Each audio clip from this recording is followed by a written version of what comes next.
Welcome back to a show about food. I'm Mike Rao, and today we're making pesto.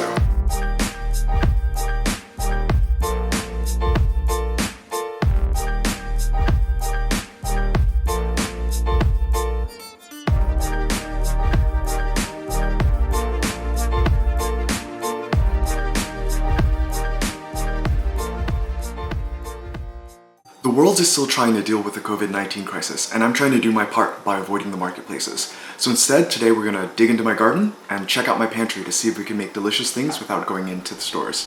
In my garden, we've got some fantastic things like Nasturtium, which has a peppery wasabi taste, and some wood sorrel, which is bright, tart, and lemony, which serves as a great garnish. These things will act as a base to my pesto. Garlic serves as a foundation to start building upon, but before I do, I've set aside some nasturtium to chiffonade and serve as garnish for the final plating. I've got some coarsely ground black pepper, which I'm going to lightly toast to make more fragrant and aromatic. I'm also boiling a pot of water with which I'll blanch my nasturtium. It's only going to be in there for 12 to 15 seconds. I'm just trying to take the edge off of this very, very peppery and potent vegetable. And then a cold water rinse to stop the cooking. Then a quick spin in the trusty salad spinner to make dry, and our nasturtium is ready to go. Now to bring it all together. Crushed garlic and nasturtium go into my food processor, along with a little bit of fish sauce, a bit of sugar, some Parmesan crisps. I'm also adding the zest of a lemon to add a bit of brightness and fragrance to the dish. A quick pulse to get it all broken down, and then I'm adding bacon fat. I'm out of extra virgin olive oil, and the bacon fat will add a really nice, smoky, nutty note to the final product. I'm finishing it with the juice of half a lemon and processing to bring that all together. I'll pull that from the food processor and into a container for storage, and that's pretty good. I am also out of pasta. So, trusty frozen wontons to the rescue.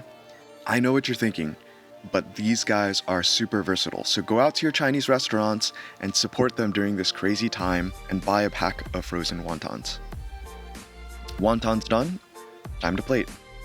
Fold the pesto into the wontons gently, being careful not to break up the wontons. The dressed wontons go into a plate and seasoned with our coarsely ground and toasted black pepper, the reserved chiffonade of nasturtium, some roasted Thai chilies, as always, and a Parmesan crisp.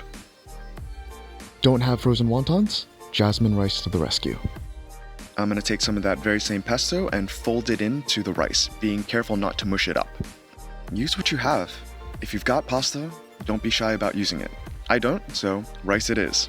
Once it's all combined, plate it up with some of that very same black pepper, nasturtium, and nasturtium flowers, which are completely edible and very delicious. Parmesan crisp, and oh, I almost forgot, I want a poached egg. Egg goes into a cup covered with water, which is then covered. Microwave that for 1 minute, and you get a perfectly poached egg.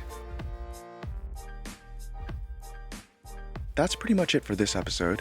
If you like what you see, please like and subscribe. Those buttons down there are basically my boss.